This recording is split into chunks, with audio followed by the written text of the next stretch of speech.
Bonjour et bienvenue à tous chez la Reine d'Épée pour cette interview exclusive. Aujourd'hui, j'ai le plaisir de discuter avec Myriam qui vit en Espagne. Hola. Hola. Qui est aussi donc l'une des créatrices du Cosmic Seal Tarot. Et j'ai aussi auprès de moi Claude, qui est la personne qui traduit le guide d'accompagnement en français. Bonjour Claude. Bonjour. Oui, et j'aide aussi Myriam à promouvoir le Cosmic Cycle Tarot en France, notamment à travers de mon compte Instagram, Claude Cécile. Oui, c'est vrai qu'en plus je l'ai vu ton compte et il complète parfaitement celui de Myriam qui est en anglais. Et c'est vrai que c'est très agréable aussi d'avoir les informations en français. Donc aujourd'hui, tu vas être là pour faire l'interprète entre Myriam et moi et pendant cette interview et je te remercie. Voilà. Myriam, l'on te connaît comme la créatrice du Cosmic Seal Tarot, mais qui es-tu dans la vie? Je suis illustratrice spécialisée auprès du public jeunesse et aussi de temps en temps je fais des BD. Actuellement, je consacre pratiquement tout mon temps à ma boutique qui est pratiquement dédiée principalement au Cosmic Cycle Tarot, mais j'aimerais pouvoir m'introduire dans le monde éditorial. D'accord. Et comment tu t'es retrouvée dans cette aventure du Cosmic Seal Tarot? Ouais, un jour, Martina, donc l'autre créatrice du Cosmic Cycle Tarot, m'a contactée à travers mon compte Instagram parce qu'elle a vu mon travail sur mon ancien compte Etsy, sur mon ancienne boutique Etsy, et elle aimait beaucoup. Et elle m'a expliqué donc son idée très originale, en fait, de vouloir faire un tarot plus moderne, actualisé, donc en présentant des scènes du monde actuel et avec des personnages de cours comme principaux personnages des lames. Et j'ai beaucoup aimé son idée parce que je trouvais qu'elle allait parfaitement, elle collait avec mon style et ma façon de dessiner. Et c'est tout, ouais. Donc c'est ça aussi qui t'a inspiré pour la création du Cosmic Seal Tarot. Et y a-t-il autre chose qui t'a inspiré pour tes dessins, pour l'aventure que tes personnages font au fil des cartes? Oui, en fait, Martina, sur Pinterest, elle a créé un compte où, en fait, elle mettait des illustrations d'autres artistes. Et justement, les dessins qu'elle avait mis là comme mode d'exemple, en fait, ça dépeignait des scènes quotidiennes et modernes, et ça correspondait vraiment à mon style et ça m'a inspirée. Et parmi les artistes que Martina avait publié sur ce compte-là, il y avait notamment Pascal Campion et Yao Yao qui m'ont particulièrement plu. Et alors après, ce qu'on faisait, c'est que Martina, pour chaque carte, pour chaque lame, donc m'expliquait la signification de la carte, la signification traditionnelle. Ensuite, son idée personnelle, sa conception personnelle de la carte et de son énergie. Et des illustrations qui pouvaient servir d'inspiration. Et ensuite, je crée une première esquisse. Je lui envoyais en fait au fur et à mesure mes progrès, donc l'esquisse, la palette de couleurs que j'avais choisie pour la carte. Et puis donc du coup, elle me donnait son avis en me disant ça c'est bien, et voilà, c'était un dialogue. Et puis ça se fait petit à petit. Et du coup, comment vous avez vécu cet engouement pour le premier jeu de tarot que vous avez créé ensemble? Eh bien, franchement, on s'y attendait pas du tout, Martina et moi. On ne pensait pas qu'autant de gens seraient intéressés par notre jeu et pourraient autant connecter avec les illustrations qu'on a co-créées. Et en fait, après la campagne sur Kickstarter, la première édition, en fait, il y a eu comme l'engouement en fait a été progressif. C'était comme une espèce d'un petite boule de neige parce que les gens ont commencé à connaître le jeu à travers des vidéos de présentation sur YouTube. Et en fait, depuis la fin de la première campagne, donc une fois que les jeux étaient vendus sur la campagne Kickstarter, pendant un an, j'ai reçu des messages pratiquement chaque semaine de personnes me demandant quand est-ce qu'elle serait à nouveau à la vente. Et c'est alors qu'on a eu l'idée avec Martina d'éditer de faire la deuxième édition, en fait, de l'imprimer. Et à ce moment-là, en fait, des gens qui nous ont contactés et qui venaient d'Europe, les personnes les plus intéressées, les plus nombreuses, c'était les Français. Et en fait, après avoir traduit le guide en français et l'avoir rajouté à la troisième édition standard, eh bien, il y a eu beaucoup d'engouement du public français, c'est encore plus développé et je remercie le public français pour son enthousiasme et son soutien. D'accord. Et il y a eu des défis particuliers à relever par rapport à la demande croissante de votre premier jeu? Et ben en fait, il y a un très gros succès. Il y a eu tellement de succès lors de la première édition sur Kickstarter que donc du coup on en a fait une deuxième et je m'attendais pas du tout à ce que y ait autant de gens qui l'achètent et en fait c'est parti en une journée. Et d'autre part, le magasin en ligne demande beaucoup de travail et de temps parce que il faut que je gère les commandes, que je parle avec les fournisseurs, avec les clients. Et donc avec autant de travail, j'ai eu besoin d'aide donc de mes proches. Donc par exemple, mon père m'a aidé à mettre en colis les jeux. Après j'ai un ami qui m'aide avec la mise en page des cartes et du guide. Comment arrives-tu à équilibrer ta vie professionnelle et personnelle avec l'excitation et le travail que nécessite le lancement de ce nouveau jeu de tarot? Tout d'abord, la première fois qu'on a édité le jeu, qu'on a mis en vente, il y avait deux éditions, une édition standard et une édition spéciale avec des bords roses métallisés. Et puis ensuite, donc une fois que la première édition a été épuisée, donc il y a un certain temps qui est passé, il y a une belle communauté qui s'est créée autour de ce jeu et il y a un certain nombre d'années, du coup, nous avons pensé que c'était le moment de refaire une édition spéciale. Et alors du coup, dans un premier temps, on a choisi des éléments de l'édition spéciale, de la première édition spéciale, qui nous avaient plu.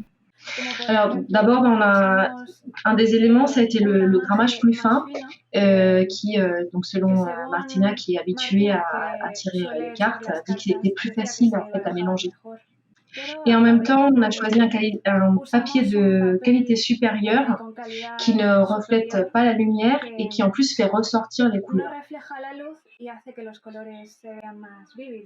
Comme on avait choisi cette finition-là et puis qu'elle nous avait vraiment beaucoup plu sur la première édition spéciale, on a du coup décidé avec Martina de la réutiliser pour cette nouvelle édition spéciale. Et aussi, par rapport au toucher, dans cette nouvelle édition, on a utilisé, comme dans la première, un toucher pétale de rose, mais après avoir demandé aux personnes leur préférence sur Instagram. Et en fait, elles ont choisi la même finition que la première édition, donc du coup, on a choisi de faire la même. D'accord, donc du coup, cela sera une édition identique à votre première édition spéciale d'il y a 4 ans? Non, elle n'est pas exactement identique. On a rajouté des améliorations. Par exemple, le guide, cette fois-ci, est en couleur, alors que dans la première édition spéciale, il était en noir et blanc. Et en plus, les gens pourront choisir s'ils veulent la version en anglais ou en français. Et en plus, le format du guide est différent. Donc, il est plus petit et correspond en fait au format des cartes pour qu'il soit inséré dans la boîte. Et on a aussi choisi soigneusement un pochon avec une qualité supérieure, avec une finition en velours, et sur lequel le logo du jeu sera brodé. Et en plus, donc la boîte est rigide comme dans l'édition précédente, mais cette fois-ci, elle a incorporé un aimant, donc elle s'ouvre plus facilement. Et il y a une petite languette qui permet aussi de sortir plus facilement le guide et les cartes de la boîte. Et ensuite, entre ces 4 années qui ont passé entre la première édition spéciale et cette nouvelle, j'ai considéré qu'il y avait des illustrations que je pouvais améliorer. Et donc, du coup, j'ai proposé cette idée à Martina, donc de redessiner certaines cartes. Et elle m'a partagé son idée de complètement changer le dessin de certaines cartes. Et donc, du coup, dans cette nouvelle édition spéciale, il y aura 12 cartes différentes, dont certaines seront juste un peu modifiées. Il y aura des ajouts améliorés. Et d'autres cartes qui seront complètement, dont le dessin, l'illustration sera complètement différente. Quelle est votre carte préférée? Est-ce que c'est une des nouvelles que vous avez créées ou ça reste une des anciennes? En ce qui concerne l'édition standard, ma carte préférée, c'est la carte du fou.